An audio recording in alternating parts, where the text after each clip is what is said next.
Resto Geek. Tarte à la rhubarbe demande d'incroyables séries. Tardis, pour faire court. Hop, le cabinet de curiosité, voilà, parfait. De Guillermo del Toro. Vas-y, Nighties. Ouais. Du coup, ça vient de sortir il y a à peine une semaine, si je me trompe pas, sur Netflix, par Guillermo del Toro, qui a regroupé 8 histoires différentes à l'intérieur de cette série. 8 histoires, 8 réalisateurs différents, 8 thèmes différents,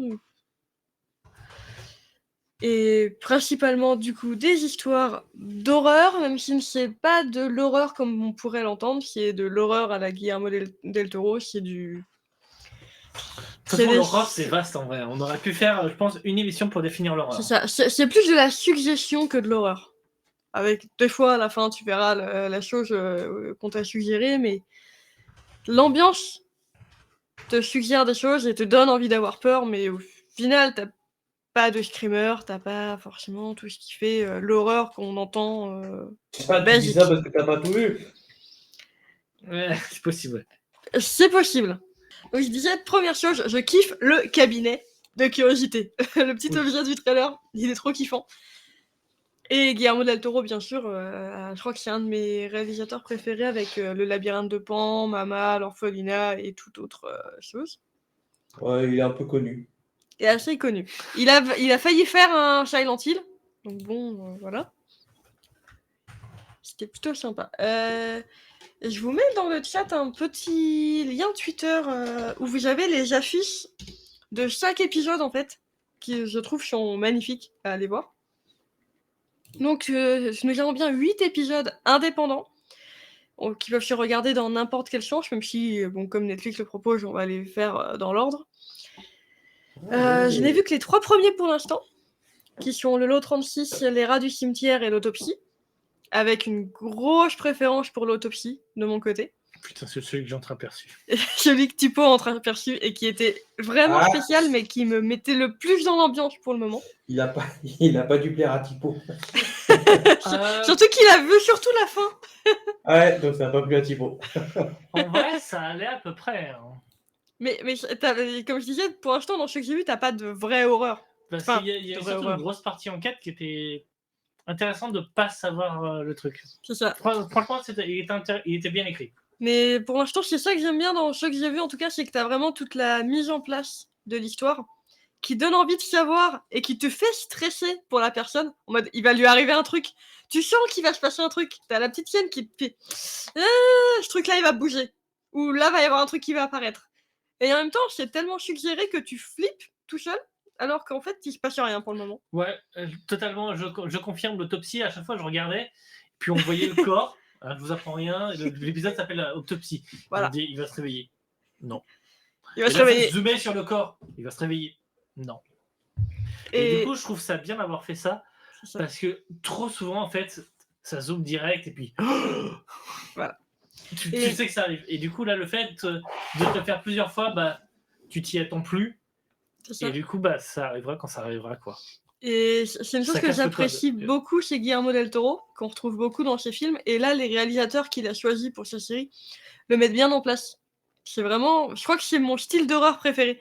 Tu flippes pour rien, en fait, parce qu'il se passe rien. Et puis, finalement, il arrivera un truc plus tard, mais c'est pas forcément ce à quoi tu t'attendais ou pas comment tu l'attendais. C'est l'ambiance, quoi. Donc, c'est vraiment cool. J'attends avec impatience de regarder les 5 suivants, du coup, que je n'ai pas encore vus, mais c'est un gros coup de cœur pour moi. Le 4 qui va plaire à Tipo.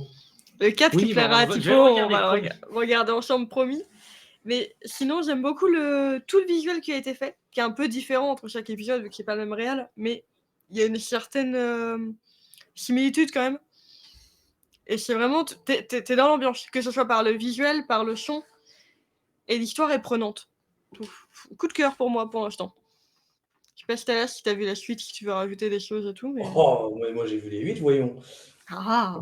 J'ai pas eu le temps de finir Midnight Club, mais j'ai regardé Cabinet des Horreurs. C'est curiosité, merde. Non, ouais, franchement, très très bien. Après, pour vous donner un petit peu l'idée de comment est construit les épisodes un peu plus régulières, c'est très simple. C'est d'abord Monsieur Del Toro qui apparaît au tout début. qui explique un petit peu le scénar de l'épisode qu'on va regarder en disant ça a été c'est une nouvelle de machin, ça balance un petit peu le cadre en disant par exemple, alors c'est quoi celui dont je me souviens le plus, le 7 qui m'a un peu plus parlé, c'est il sort une télécommande, non pardon c'est pas ça, ça c'est le 4, la télécommande. Dans le 7 il dit mais qu'est-ce qui se passe quand le chasseur devient la proie, quand le collectionneur devient l'objet de collection, etc. C'est exactement ce qui va se passer dedans. Et et après il présente, il donne le nom de la réalisatrice. Et après on part dans l'épisode jusqu'à la fin. Le petit bémol il y a 2 petits bémols, c'est que j'aurais aimé, plutôt que des histoires qui n'ont pas de lien entre eux, j'aurais aimé une espèce de continuité, ou en tout cas un lien qui relierait les 8 épisodes, histoire de faire des théories sur une saison 2. Un petit fil rouge. Ouais, ça aurait été sympa. Surtout que dans le premier épisode qui s'appelle l'O36, il y a une histoire démonique avec un démon qui est invoqué et qui se fait libérer. Et dans l'épisode 2, à un moment, le protagoniste, il tombe dans une chapelle satanique et la statue du démon qui est vénéré ressemble beaucoup au démon libéré au premier. Du coup, je me suis dit, tiens, il y a peut-être un lien, du coup. Mais non, pas du tout. Non, pas du tout. Mais ça rappelle beaucoup les contes de la crypte qui existaient, où tu avais des petits gars qui s'installaient autour d'un feu de camp et qui se racontaient une histoire d'horreur complètement différente à chaque fois. Et des fois, tu pouvais retrouver certaines similitudes, comme là, on retrouve dans ces 2 épisodes. Ouais, et le deuxième bémol, ça serait les fins. Parce qu'il y a des fins fermées, hein, ça, il n'y a pas de problème. Mais il y a des épisodes où ça. Le 4, par exemple, à la fin du 4, ça laisse planer un doute. Donc c'est plutôt sympa. Mais tu aurais aimé avoir quand même une. Encore pour le 4, c'est pas celui qui pose le plus de problème. Celui qui poserait le plus de problème, je dirais que c'est le 5. Parce que moi, le 5, c'est une nouvelle de Lovecraft. Et en général, les nouvelles de Lovecraft, elles se terminent carrées. Et en général, pas bien. Et là, il est laissé ouvert à la fin. Le 5, il se termine de manière carrée, il n'y a pas de souci. Non, tu vas dire le 5. Lovecraft.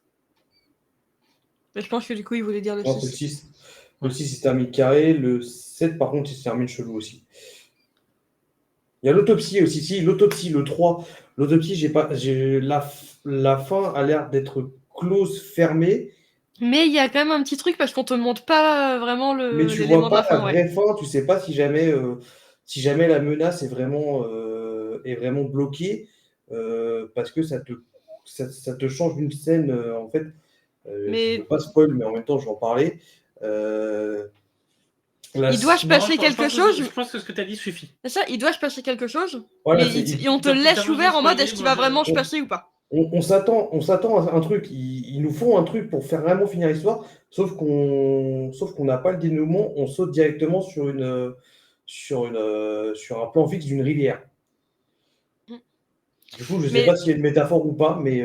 Mais c'est un peu pareil dans le 1, en fait. Il se passe quelque chose et tu sais pas, est-ce que quelqu'un va finir par bloquer? Est-ce que ça va se répandre? Dans le 1, tu sais comment ça termine. Hein. Oui, non, mais tu sais comment ça se termine pour les protagonistes. Non, ouais, effectivement, tu sais pas comment la menace est gérée derrière. Quoi. C'est ça.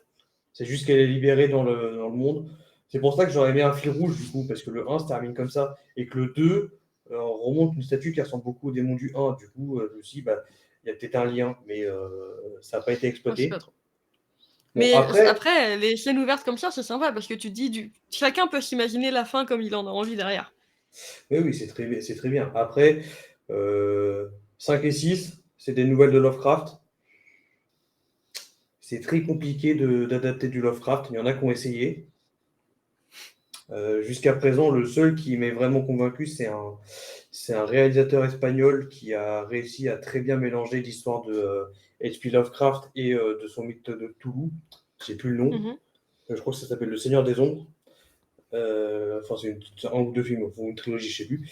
Ça s'appelle Le Seigneur des Ombres et ça lie l'histoire de l'histoire personnelle de Lovecraft à son œuvre qui est le mythe, enfin à une de ses œuvres plutôt, qui est le mythe de Cthulhu. Là après, les deux là, je les connaissais pas. le modèle et le cauchemar de passage, je ne connaissais absolument pas, mais ça donne envie de trouver ces nouvelles en tout cas. Ok. J'avoue que j'aime bien Lovecraft aussi, donc j'ai hâte de regarder ces 2 épisodes. Mais Lovecraft, c'est très compliqué. Là. Pour ceux qui aiment l'horreur, je vous conseille, et qui n'ont pas de problème avec la littérature, je vous conseille vraiment de lire du Lovecraft. Mais c'est très compliqué à réaliser le Lovecraft parce que c'est du psychédélique en fait.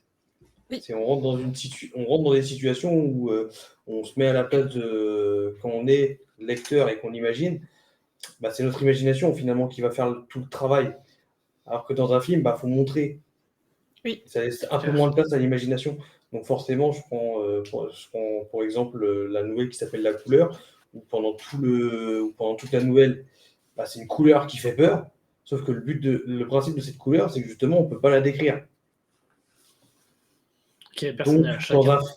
sauf qu'elle n'est pas omniprésente. C'est presque le personnage principal, même si c'est pas un personnage. Mais c'est Du presque coup, le tu personnage t'imagines principal. ta propre couleur à toi.